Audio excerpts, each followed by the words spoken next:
കണ്ണൂർ കണ്ണാടിപ്പറമ്പിൽ ഉത്സവത്തിനിടെ ഇടഞ്ഞ ആനയെ തളച്ചു. ക്ഷേത്രത്തിന് മുന്നിലെ മൈതാനത്ത് നിർത്തിയിട്ട നിരവധി വാഹനങ്ങൾ ആന തകർത്ത് കളഞ്ഞു.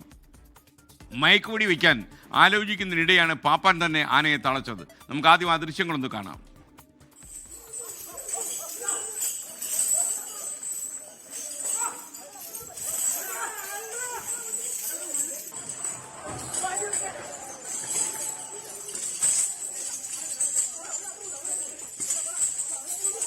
കണ്ണൂരിൽ നിന്ന് അജീഷ് ജയകുമാർ വിവരങ്ങളുമായി ചേരുന്നു. ഗുഡ് മോർണിംഗ് അജീഷ്, പറയൂ.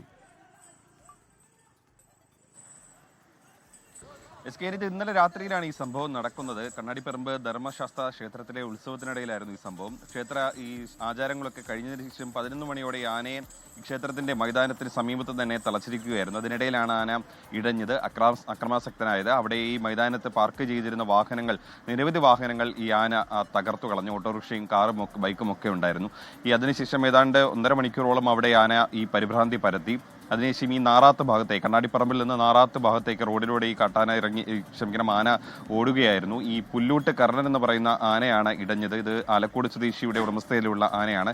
ഈ റോഡിലൂടെ ഇറങ്ങി ഓടിയ ആനയെ പിന്നീട് വനംവകുപ്പ് ഉദ്യോഗസ്ഥരടക്കം ഈ മയക്ക് വെടിവെച്ച് തളയ്ക്കാനുള്ളൊരു ആലോചന നടക്കുന്നുണ്ടായിരുന്നു. പക്ഷേ ഈ ആന കുറേ ദൂരം ഓടിയതിനു ശേഷം ഈ പാപ്പാനും ആനയുടെ ഉടമസ്ഥനും അടക്കം എത്തിയപ്പോഴേക്കും ഇത് താനെ തന്നെ ശാന്തനാവുകയായിരുന്നു. പിന്നീട് ഈ ആനയെ അവിടെ വശത്തേക്ക് തന്നെ മാറ്റി തളയ്ക്കുകയായിരുന്നു. എന്തായാലും വലിയ നാശനഷ്ടങ്ങൾ തന്നെ ഇന്നലെ ഈ ആന ഇടഞ്ഞതിലൂടെ ഈ കണ്ണാടിപ്പറമ്പ് ക്ഷേത്രത്തിൽ ഉണ്ടായിട്ടുണ്ട്.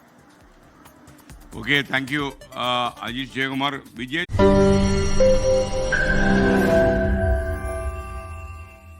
ലോകത്തെവിടെയായാലും ഏത് സമയത്തും 24 വാർത്തകളും ഓഗ്മെന്റഡ് റിയാലിറ്റി പാക്കേജുകളും എക്സ്പ്ലെയിനറുകളും വിശദമായി കാണാൻ ഞങ്ങളുടെ യൂട്യൂബ് ചാനൽ നിങ്ങൾക്ക് സബ്സ്ക്രൈബ് ചെയ്യാം.